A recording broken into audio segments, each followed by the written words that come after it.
بسم اللہ الرحمن الرحیم۔ شروع اللہ کے نام سے جو بڑا مہربان نہایت رحم والا ہے۔ ناظرین، آج کی ویڈیو میں ہم جانیں گے مکہ کی آبادی کیسے شروع ہوئی اور ساتھ ہی میں یہ جانیں گے کہ آب زمزم جاری کیسے ہوا۔ تو گزارش ہے ویڈیو لاسٹ تک لازمی دیکھیں۔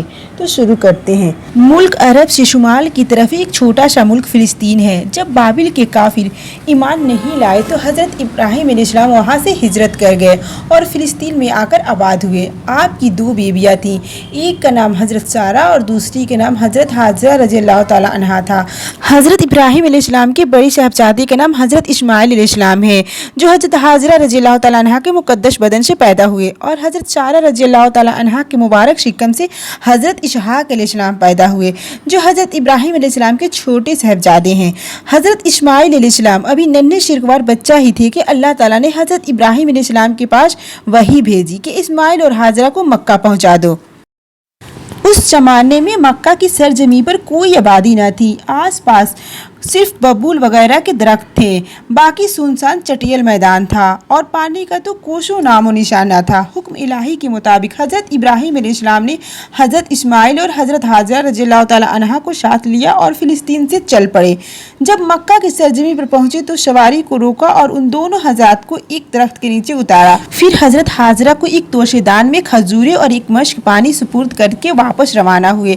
آپ کو واپس داتی دے کر حضرت حاجرہ نے پوچھا، حضرت ہمیں اس سنسان بیابان میں کس کے سہارے چھوڑ کے آپ جا رہے ہیں؟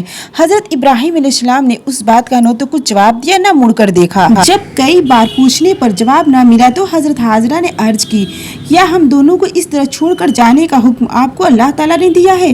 حضرت ابراہیم علیہ السلام نے فرمایا، ہاں۔ یہ سن کر حضرت حاجرہ نے اطمینان کا سانس لیا اور بولی کہ جب اللہ تعالیٰ کا حکم ہے تو وہ ہم دونوں کو ضرور حفاظت فرمائے گا۔ حضرت حاجرہ رضی اللہ تعالیٰ عنہا توشے دان میں سے کھجور کھاتی اور مشک سے پانی پیتی۔ چند دنوں کے بعد کھجور اور پانی ختم ہو گئے تو آپ بہت پریشان ہوئی، یہاں تک کہ پیاس کی سختی سے آپ کی چھاتی کا دودھ بھی خشک ہو گیا۔ اب تو حضرت اسماعیل علیہ السلام کی جان کے لالے پڑ گئے۔ حضرت اسماعیل علیہ السلام اس وقت بہت ہی ننھے شیخوار بچے تھے، بھوک اور پیاس کے مارے تڑپ تڑپ کر ایڑیاں رگڑنے لگے۔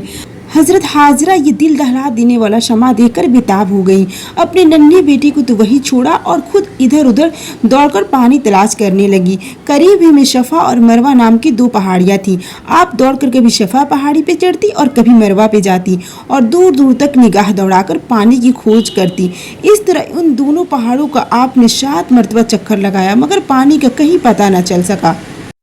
آخری مرتبہ جب آپ ادھر مروہ پہاڑی پر چڑھ کر پانی کی تلاش میں مشغول تھی تو ادھر حضرت جبرائیل علیہ السلام حضرت اسماعیل علیہ السلام کے پاس آئے، زمین پر ایک ٹھوکر لگائی جس سے زمین پھٹ گئی اور پانی کا چشمہ ابل پڑا۔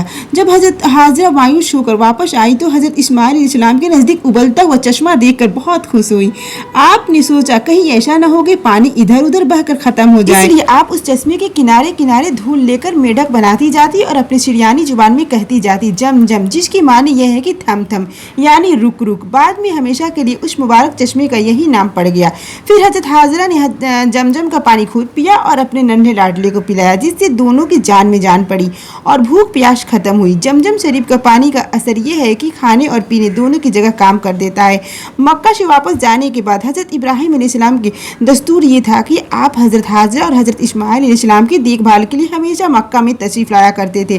صبح کو براق پہ سوار ہو کر فلسطین سے چلتے اور مکہ کے آ کر دونوں حضرات سے ملاقات کرتے، حال چال پوچھتے، پھر اسی دن دوپہر کے وقت فلسطین واپس پہنچ جاتے۔ زمزم کا چشمہ ظاہر ہونے کے بعد بنی جرہم کا ایک خاندان پانی کی تلاش میں وہاں آ پہنچا۔ دیکھا کہ یہاں تو پانی کے افراد ہیں۔ ان لوگوں نے حضرت حاجرہ رضی اللہ تعالیٰ عنہا سے آباد ہونے کی اجازت مانگی، آپ نے اجازت دے دی، وہ لوگ بھی یہی آباد ہو گئے۔ اب مکہ کی وہ زمین سنسان نہ رہ گئی بلکہ خاندان جرہم کے بس جانے کی وجہ سے ہر طرف چہل پہل نظر آنے لگی۔ حضرت سیدنا اسماعیل علیہ السلام اسی خاندان کے لوگوں میں پلے بڑھے، انہی لوگوں سے عربی زبان سیکھی۔ جب جوان ہوئے تو آپ کی شادی بھی اسی خاندان میں ہوئی۔ ہمارے پیارے نبی حضرت محمد مصطفیٰ صلی اللہ تعالیٰ علیہ وسلم حضرت اسماعیل علیہ السلام کے پاک نسل میں سے ہیں۔